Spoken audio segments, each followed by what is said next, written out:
V D സതീശന്റെ ഉഡായിപ്പുകളൊക്കെ പൊള്ളിച്ചടുക്കുകയാണ് രമേശ് ചെന്നിത്തലയും സംഘവും. രമേശ് ചെന്നിത്തല അങ്ങനെ വീണ്ടും വീണ്ടും പാർട്ടിയിൽ സജീവമാവുകയാണ്. കേരളത്തിലെ കോൺഗ്രസ് പാർട്ടിക്കുള്ളിൽ സജീവ സാന്നിധ്യമായി രമേശ് ചെന്നിത്തല മാറുകയാണ്. മഹാരാഷ്ട്ര ഇലക്ഷനിൽ വന്ന വീഴ്ചയോ അല്ലെങ്കിൽ അദ്ദേഹം പ്രതിപക്ഷ നേതാവായിരുന്നപ്പോൾ നേരിട്ട അധിക്ഷേപങ്ങളോ ഒക്കെ മറന്ന് NSSും SNDPയും അദ്ദേഹത്തെ ചേർത്ത് നിർത്തുന്നു. സമുദായ നേതാക്കൾക്കൊക്കെ പ്രിയങ്കരനായി ചെന്നിത്തല മാറുന്നു. അതേ അവസരം തന്നെ വി ഡി സതീശൻ അനഭിമതനായി മാറുകയും ചെയ്യുന്നു. ഈ കാഴ്ചയാണ് കഴിഞ്ഞ ചില ദിവസങ്ങളായി കോൺഗ്രസിൽ കണ്ടുകൊണ്ടിരിക്കുന്നത്. കഴിഞ്ഞ ദിവസം ചെന്നിത്തല ശബരിമല ദർശനത്തിന് ശേഷം മാധ്യമങ്ങളോട് സംസാരിച്ച ചില കാര്യങ്ങളുണ്ട്. എന്താണ് NSS വിളിച്ചത്, മന്നം ജയന്തിയിൽ പ്രസംഗിക്കാൻ വിളിച്ചത് തനിക്ക് ഏറ്റവും ആഹ്ലാദകരമാണ്.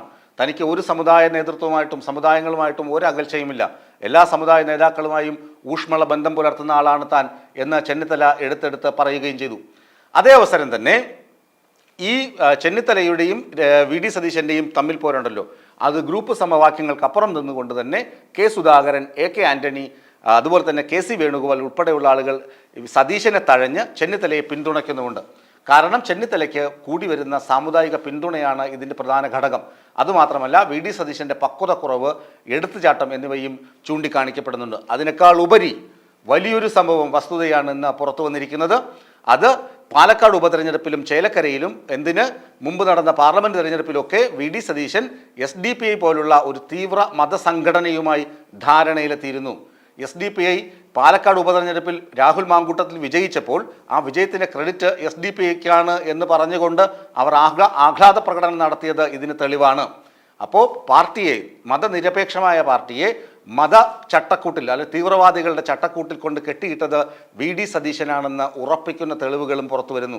വി ഡി സതീശനെ ചതിച്ചതാകട്ടെ ഷാഫി പറമ്പിലിൻ്റെ മേൽനോട്ട, ഷാഫി പറമ്പിലിൻ്റെ മാർഗനിർദ്ദേശം അനുസരിച്ചാണ് വി ഡി സതീശൻ ജമാഅത്തെ ഇസ്ലാമിയുമായും SDPIയുമായും ധാരണയിലെത്തിയത്.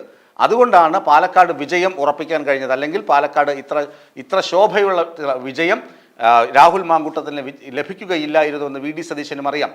വി ഡി സതീശൻ കരുതിയത് ഈ മതന്യൂനപക്ഷങ്ങളിലെ തീവ്ര സംഘടനകളുടെ പിന്തുണ, ന്യൂജൻ MLAമാരുടെ, ന്യൂജൻ തലമുറയുടെ പിന്തുണ, ഇതെല്ലാം കൂടി വരുമ്പോൾ തനിക്ക് കോൺഗ്രസിലെ അപ്രമാദിത്വം കിട്ടും, താൻ പറയുന്നതാണ് ശരിയെന്ന് എല്ലാ കോൺഗ്രസ്സുകാരും വിശ്വസിക്കുമെന്ന ധാരണയായിരുന്നു വി ഡി സതീശന് ഉണ്ടായിരുന്നത്. അതാണ് ഇപ്പോൾ പൊളിയുന്നത്. കാരണം മതനിരപേക്ഷമായ കാഴ്ചപ്പാടാണ് കോൺഗ്രസിനുള്ളത്. ഒരു ജാതി മത വർഗ സംഘടനകളുമായും വർഗീയ സംഘടനകളുമായും അത്ര വലിയ ചങ്ങാത്തമില്ല, സമദൂരമാണ് കോൺഗ്രസ് എപ്പോഴും ആഗ്രഹിക്കുന്നത്. എന്നാൽ ആരുടെയും വോട്ട് വെറുക്കപ്പെട്ട വോട്ടാണെന്ന് പറയുന്നുമില്ല കോൺഗ്രസ്. ഇപ്പോൾ വി ഡി സതീശൻ്റെ ഈ അഭിനിവേശത്തെ, SDPI ജമാഅത്തെ ഇസ്ലാമി കൂട്ടുകെട്ടിനെ PK കുഞ്ഞാലിക്കുട്ടി പോലും പിന്തുണയ്ക്കുന്നില്ല എന്നതാണ് വാസ്തവം.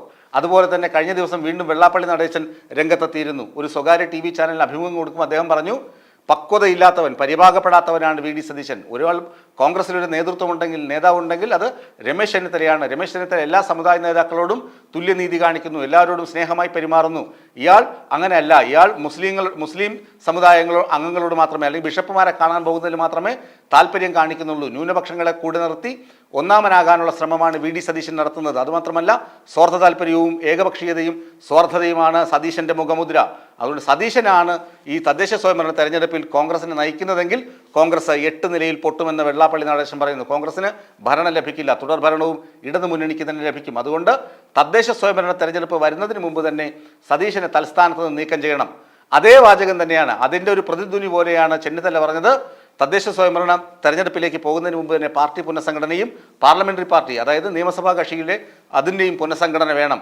ഇപ്പോൾ പുനഃസംഘടനാ ചർച്ച നടക്കുന്നില്ല, തുടങ്ങിയിട്ടില്ല എന്ന് ചെന്നിത്തല പറയുമ്പോഴും പാർലമെന്ററി പാർട്ടി നേതൃകാര്യത്തിൽ പുനഃസംഘടന വേണം, നേതൃമാറ്റം വേണമെന്ന് ചെന്നിത്തല പറയുമ്പോൾ അതിൻ്റെ പരോക്ഷമായ അർത്ഥം ഇതാണ്: എനിക്ക് പ്രതിപക്ഷ നേതാവാകണം, എന്നെ എല്ലാവരും ഇഷ്ടപ്പെടുന്നുണ്ട്. ഈ വി ഡി സതീശൻ എന്നെ 2021 ചവിട്ടി മൂലക്കിരുത്തിയതാണ്, അതിനി വച്ചു വെറുപ്പിക്കാൻ പറ്റില്ല എന്ന് പറയുന്നു. അതിന് KC വേണുഗോപാലും സുധാകരനും പിന്തുണയ്ക്കുക കൂടി ചെയ്യുമ്പോൾ, AK ആൻ്റണിയുടെ മൗനാനുവാദവും കൂടി ലഭിക്കുമ്പോൾ ചെന്നിത്തല കരുത്തരായി മാറുകയാണ് സംസ്ഥാനത്തെ കോൺഗ്രസ് രാഷ്ട്രീയത്തിൽ.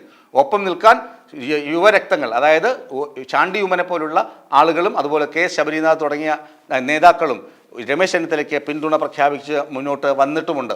ചുരുക്കി പറഞ്ഞാൽ വി ഡി സതീശൻ്റെ അപ്രമാദിത്വം പാർട്ടിയിൽ ചോദ്യം ചെയ്യപ്പെടുകയാണ്. വി ഡി സതീശൻ പാർട്ടിയെ കൊണ്ട് മത തീവ്രവാദ സംഘടനയുടെ ആലയിൽ കൊണ്ട് കെട്ടാൻ നോക്കി കെട്ടിയിരിക്കുന്നു. അത് പാടില്ല. വി.ഡി. സതീശനെ പ്രതിപക്ഷ നേതൃസ്ഥാനത്ത് നിന്ന് മാറ്റണം എന്ന അഭിപ്രായവും പാർട്ടിക്കുള്ളിൽ ഉയരുന്നുണ്ട്. കെ.സി. വേണുഗോപാലിൻ്റെ വാർത്താ സമ്മേളനത്തിനിടെ മാധ്യമപ്രവർത്തകർ ചോദിച്ച ചോദ്യത്തിൽ നിന്ന് അദ്ദേഹം ഒഴിഞ്ഞുമാറി. വെള്ളാപ്പള്ളി നടേശനും NSSും ഒക്കെ സതീശനെ തള്ളിപ്പറയുന്നല്ലോ എന്ന് ചോദിച്ചപ്പോൾ അതിനൊക്കെയുള്ള മറുപടി സതീശൻ പറഞ്ഞിട്ടുണ്ടല്ലോ എന്ന് മാത്രമാണ് കെ.സി. വേണുഗോപാൽ പറഞ്ഞത്. ഇതിൽ നിന്നൊക്കെ വായിച്ചെടുക്കേണ്ടത് സതീശനെ കെ.സി. വേണുഗോപാലും പിന്തുണയ്ക്കുന്നില്ല. അങ്ങനെ ചുരുക്കി പറഞ്ഞാൽ രമേശ് ചെന്നിത്തല കോൺഗ്രസിൻ്റെ മുഖമായി കേരളത്തിൽ മാറുന്നു. സതീശൻ്റെ അപ്രമാദിത്വം നഷ്ടമാവുകയും ചെയ്യുന്നു.